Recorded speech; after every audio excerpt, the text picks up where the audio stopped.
Hi, this is Dr. Liza Sahido from Psyche Electro-Acoustic Opera Company, and you are watching the sixth and final episode of our musical typing app Made in Max 8 series.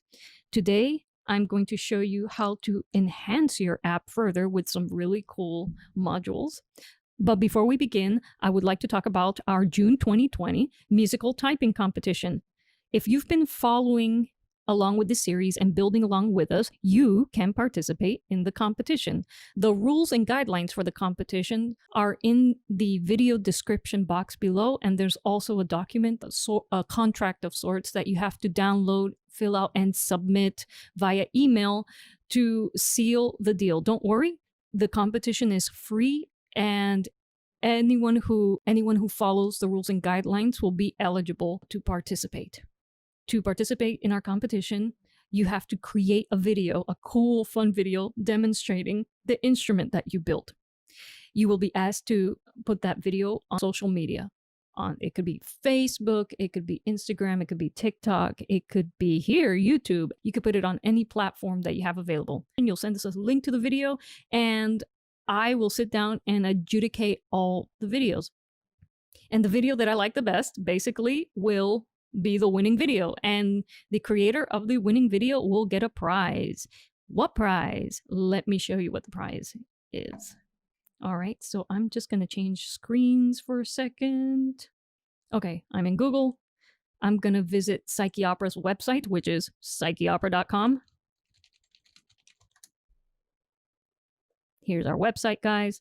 I'm going to go to our online shop. And as you can see here, we sell handmade dragon eye jewelry. The eye pendants are made out of painted glass and polymer clay.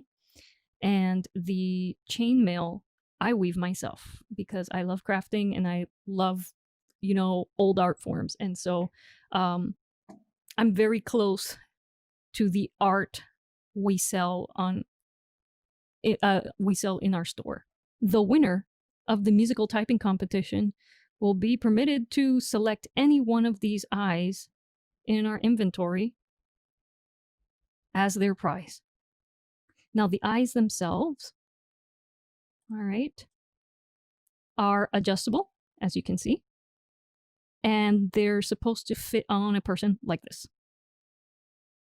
All right, it's supposed to fit like a short necklace, but since it's adjustable, you could make it work a different way on you if you'd like. But yeah, so if these prizes entice you to participate, and I hope they do because I'm very proud of our art pieces, please submit your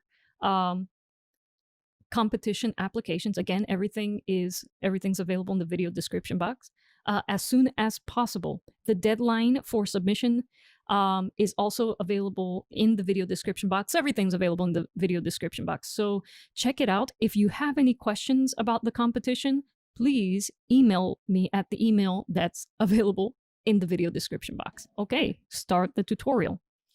So something that I want to show you how to do is samples with the keys of your keyboard.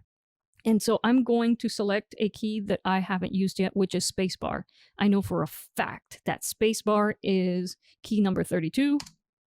And let me see. And it is. It's confirmed there on the screen. So I'm going to enter it into my select, into both selects here. Perfect. All right. And I'm going to bring in an object called playlist tilde. This object makes it so easy to access samples within Max. Say you have a bunch of samples that you would like to initiate via typing on your keyboard. All you have to do is drag those samples from your desktop or whatever while your patch is locked straight into the object itself. That's it. Now, if you don't have any samples available, as I don't right now, you can use some media that is available right in Max. So I'm going to go to images, audio. Okay, on the side panel of Max, there is a tab called audio. I just had it. There it is. The musical note is audio. Click on it, and there are a bunch of free samples that you could use here. I'm just going to pick one. Pick one and drag it into my playlist tilde object. There it is. And now all I have to do is, oh, well, I won't hear anything from this sample because I have to hook it up to my digital to analog converter. So you need to connect its output. Now this file is in stereo, so I have to make sure that I connect it to both my left and right channels. So I'm going to make life easier, I'm just dragging my playlist tilde object close to my DAC. And I have a mixer here, so I'm just going to, plug it into my one of my mixer inlets, or two of my mixer inlets, excuse me. All right, go back. Okay, now let's see if we could hear this file. I'm blocking my patch and I'm going to click on the play button on playlist tilde. Yay! And I could hear the sound file. But I don't want to click on this in order for it to work. I want spacebar to turn on the clip. So what I'm going to do is give playlist tilde a message. 1. 1 means on. If I were to send this a 0, it would mean stop the file. And so here, let me show you. I'm clicking on the 1 message and it's playing my file. So all I have to do is use the trigger from key number 32 to turn on the file. Okay, now I'm going to click on my spacebar, and when that happens, I will trigger the playback of this file.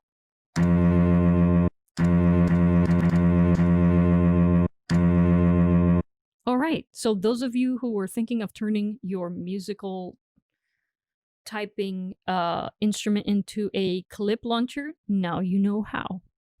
A lot of people on my Instagram have been asking about my audio visualizer here. Okay, so this is Psyche Opera's logo. This is our opera company's logo.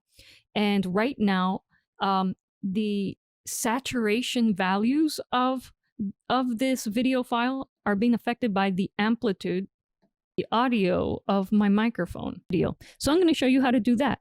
And you don't necessarily have to have the output of a microphone affect the saturation of the video. It could be the output of any audio object in your patch. And you already have two things that create audio signals in your patch. You have Big Ben Bell and your VST. So you can use the outputs from your synthesizers to affect a video and create your own audio visualizer. Okay, so I'm gonna go way down in the deep of this patch here, so that we have some space. And let's see. I'm going to bring in a JIT.playlist. This is the easiest way to do this, guys, is with a JIT.playlist. And JIT.playlist works a lot like playlist tilde. You take a video file or a JPEG or a GIF and drag the file while the patch is locked into your JIT.playlist tilde. Again, it could be a video, it could be a still, it could be a GIF. Anything that QuickTime can read, your JIT.playlist will be able to read. I don't have any videos or photos readily available, so I'm going to use the media that's available in Max here. So here, images. All right. I'm going to drag this into my JIT.playlist. Now, we have to set up an output window for JIT.playlist. In Max, you have two choices for JIT.playlist. You have JIT.p window, and you have JIT.window. Okay, as you can see, JIT.window creates a window outside of your patch, and that window can actually be made to fit your entire screen. And you can, if you play around with the settings in your inspector for JIT.window, you can eliminate the top bar. So if you wanted to map your the video onto a wall and use it as a backdrop or overlay for a performance, you can do it because you can eliminate the top bar of frame of the video. So you could set it up for mapping by eliminating the frame in the inspector window of the JIT.window object. All right, just an FYI. But I'm not going to use the JIT.window object. I'm going to use the JIT.pWindow object, which embeds the image into the patch. And you can place it anywhere in the patch, by the way. All right, so I'm going to drag a patch cable, connect it to my JIT.p window, lock my patch, play the video. Or the image. That's the image. Let me replace this and find a more interesting image. Let me see. Here are images. Let's select a video.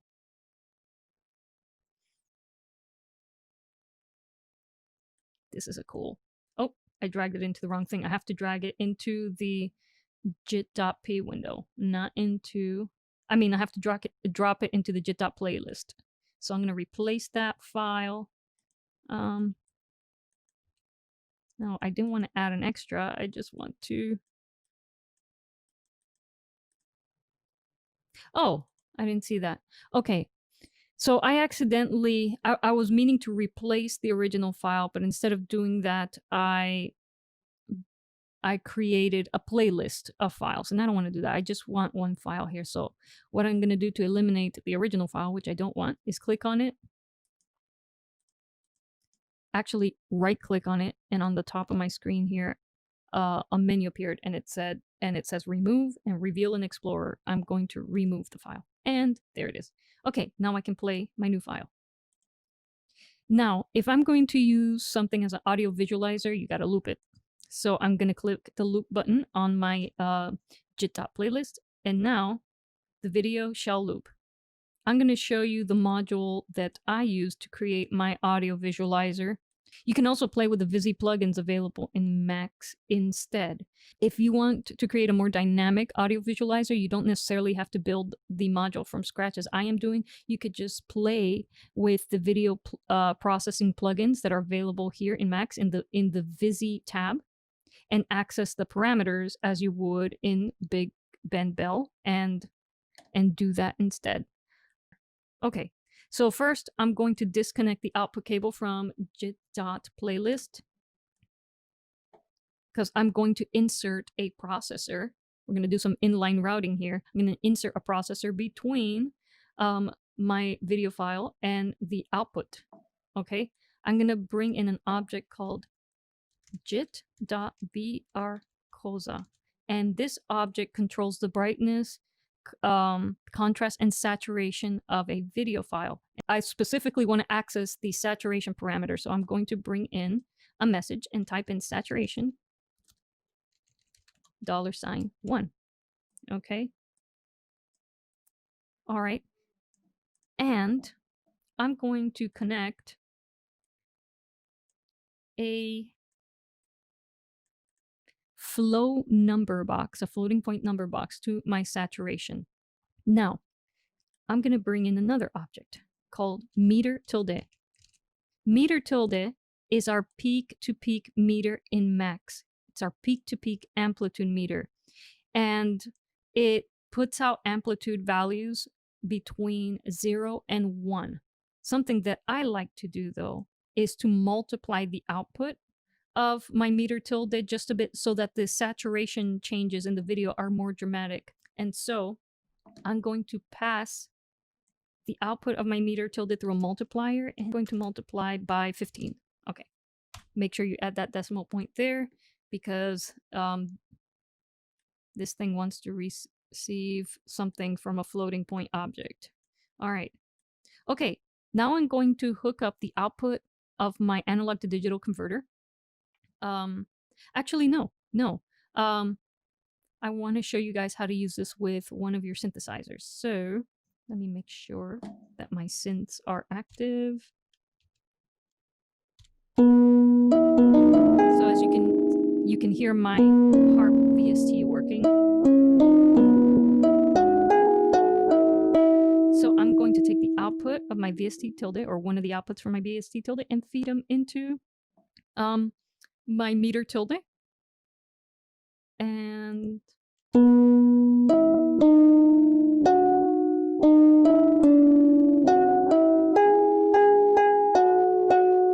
cool, right?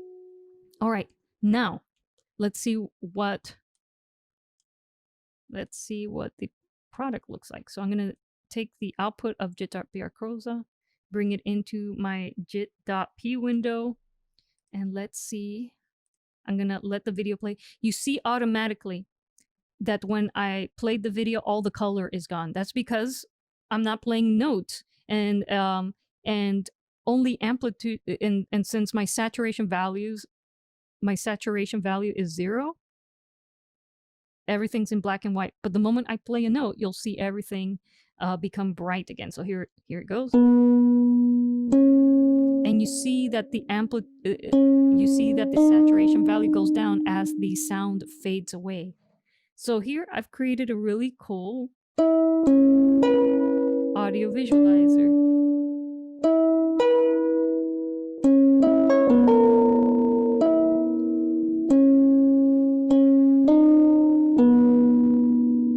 Very neat, huh? Useful. Say you really love your instrument, you like the music that you're generating on it. You know, you've become quite proficient on it and can really create cool improvisations on it, and you want to take recordings of those improvisations into a DAW and edit them further. Well, you can do that. You can record your improvisations, at least from your audio objects, using an object called SF record. All right, that stands for sound file record. Now, if you want to record in stereo and not in mono, you got to give it the argument 2. All right, SF record. Okay, so in order to tell your computer where to record a sound file, you got to give it an open message. When you click on open, when your patch is locked, it'll open up your Explorer, your File Explorer, or your Finder, and ask you, where do you want to save your sound file? And to initiate a recording, you need a toggle. All right, to watch your recording in progress, oops, oh, I selected, we need a number tilde object. All right, now this is what you want to do. All of the audio patches, I mean all of the modules in your patch that spit out audio can be connected to SF record. For example, Big Ben Bell, left, right, can be recorded. VST can be recorded. Now, you won't be able with SF record to record performances from your general MIDI synths, nor from the instrument set up in another DAW. There are other ways you can record those performances. Record a MIDI sequence. And so bring in a sequence object, right click it, and go to Open Sequence Help. Basically, study this module.